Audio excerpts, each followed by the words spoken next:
How much does my credit score actually impact my interest rate?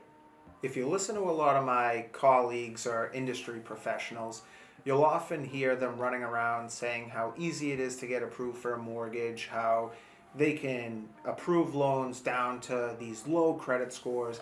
Credit scores don't matter, and just apply and you can get your house. And while some of that is true, that most loan programs you can get approved down to as low as a 580 credit score for some loan programs, maybe 600 or 620 for others. You can get approved at that, but would it be in your best interest to do that? All right, guys, and if you don't know who I am, I'm Nick Riccio. I'm a loan officer and a real estate investor here in Boston, Massachusetts. And in this video, we're going to talk about credit scores, how it impacts buying real estate, and how it would directly impact your interest rate. So if you find this video helpful or you know someone that would benefit from it, please share, like, and subscribe to this channel, as well as check us out on our socials so you can see our TikTok and our Instagram where we put a lot of the similar content. So the answer to that question is absolutely not, and I want to show you guys an example on why. So I went into my pricing engine and I wanted to look at how credit impacts a given loan scenario. So what I did was look at a $500,000 purchase price with a 20% down payment, and then I put in different credit scores to determine what the interest rate would be for that loan scenario. And so as you can see here, for someone with a 660 credit score, their interest rate for that loan scenario would be a 3.875% interest rate. Now, in that same example, if you had a 700 credit score, the interest rate comes all the way down to 3.375. And now if you took it a step further and got your credit up to 740, which is really the highest tier of credit scores for interest rates, your rate would go down to 3.125%. All right, so now we know how the interest rate would fluctuate based on the credit score. Let's look at it from a monthly payment perspective. So let's use a $500,000 example. And so with the 660 credit score and the higher interest rate, the principal and interest payment would be just under $1,900. Now for the second option, if you were able to get your score up to the 700, the rate would come down pretty significantly, and on that same $500,000 purchase, the principal and interest payment would come down to $1,768, and that would be just over $100 per month in savings and over $1,300 a month in annual savings.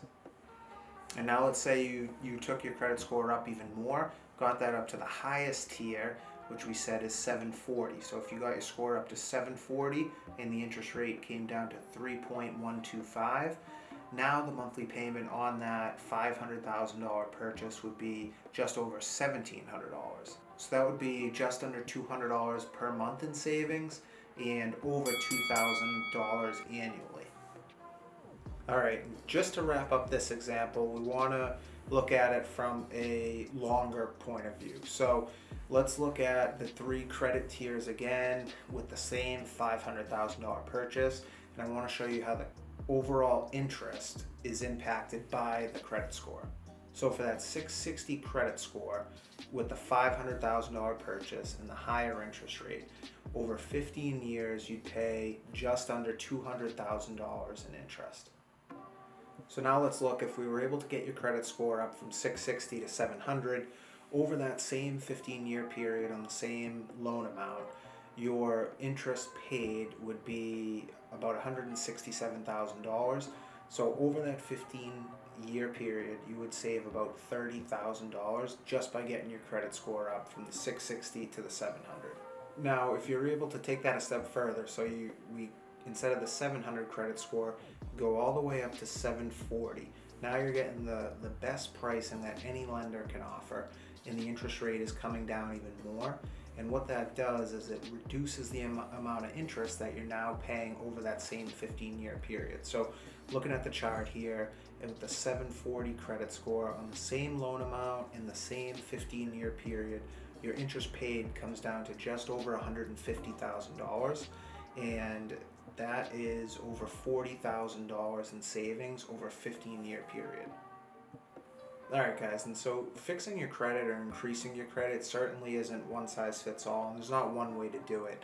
But two quick tips on how to improve your credit would be to keep your usage low. So any credit cards you have, you want to keep the usage on those low so that you're showing the creditors that you're using your credit responsibly. And then the second thing is obviously make sure you're making all of your payments on time so that you're showing your credit worthiness and you're showing that you're able to handle the current debt that you have and make all those payments on time.